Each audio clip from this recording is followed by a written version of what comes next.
À la faveur d'un culte d'action de grâce tenu en sa résidence de Mossou, samedi 25 août 2018, Simone Gbagbo, l'ex-première dame de Côte d'Ivoire, libérée mercredi 8 août de la même année, après 7 ans de détention, a livré un message subliminal de pardon pour une réconciliation effective dans son pays. Le point d'orgue de ce discours de haut niveau reste ses remerciements à l'endroit du président Alassane Ouattara, à travers lequel, dit-elle, Dieu s'est manifesté.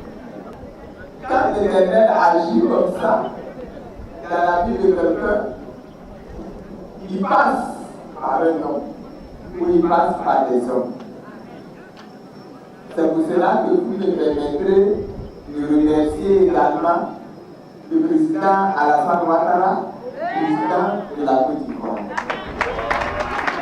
Dans le même ordre d'idées, Simone Gbagbo a témoigné sa reconnaissance au cours de ce témoignage de la fidélité de Dieu dans sa vie et celle de la nation ivoirienne à la ville d'Odiéné où elle était détenue pendant 3 années, ainsi qu'à des symboles du régime Ouattara, dont le général Youssouf Koné et sa défunte épouse, le ministre Diakité Koti, un couple burkinabé et des soldats des forces républicaines de Côte d'Ivoire, FSI, commis à sa surveillance. Cette ville-là, cette terre-là, ne va pas me jeter. Au contraire, j'y ai vécu tout ce temps sans maladie, sans tracasserie. Je voudrais leur dire merci.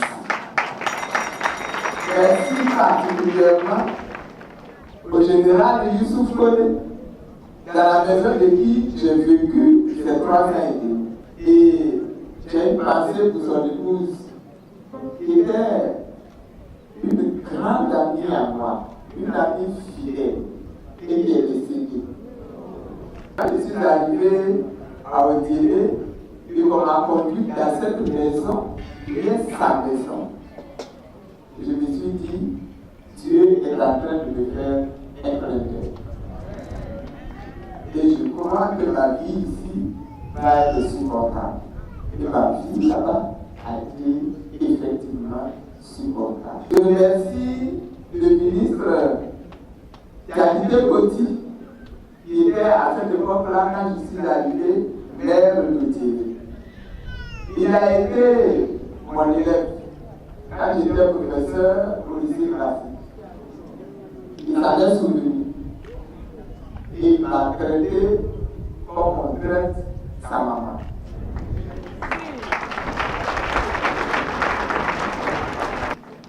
Je vois également un couple burkinabé. Ce couple-là, c'est une foule. Pour prendre soin de moi, me faire mes repas,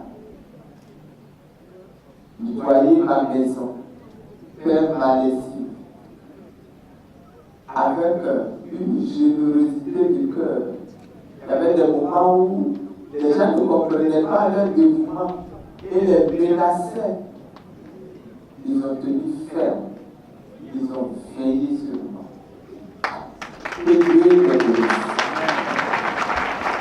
Un remerciement d'une personnalité proche de Laurent Gbagbo à Alassane Ouattara, au FRC et à des Burkinabés, un discours inédit qui aurait suscité une vague de réprobation en Côte d'Ivoire sous l'ère de l'ex-président.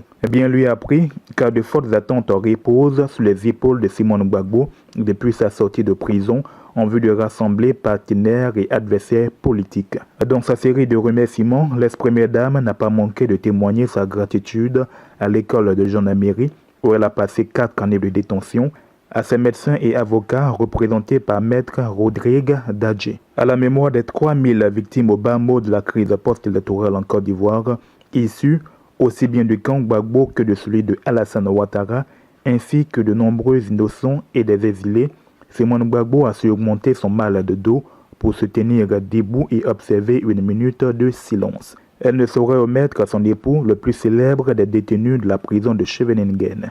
Parce qu'il y en a encore dans nos prisons.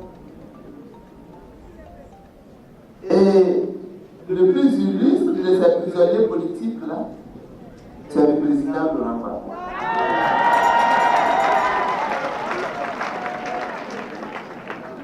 Il est avec son fils, Charles Blé Goudé.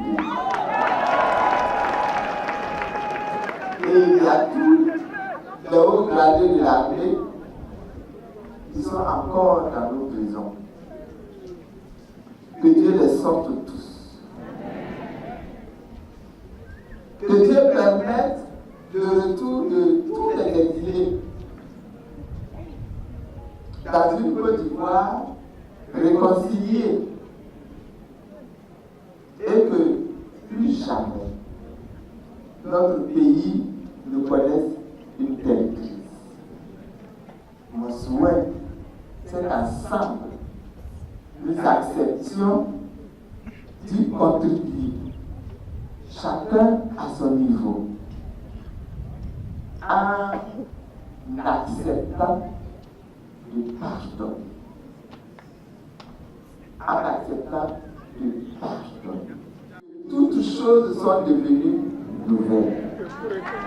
Que ça ne soit pas un simple slogan, mais que ce soit une directive pour la vie commune dans notre nation. Plus tôt dans la journée, Simon Gbagbo a été reçu par le roi de Grand-Bassam et la chefferie de Mossou dans une liesse populaire digne d'une ambiance des grands jours. En somme, le discours d'apaisement de Simon Gbagbo, appelant à fermer définitivement la parenthèse de larmes, de sueur et de sang relative à la crise post-électorale, risque de donner du fil à retordre au régime Ouattara qui n'aura autre choix que de libérer les prisonniers militaires et de contribuer à la libération du président Laurent Gbagbo et de son ministre Charles Blé Goudé. Cette sortie magistrale de Simon Gbagbo en dit long sur sa dimension politique et son éloignement de la scène politique pendant 7 années.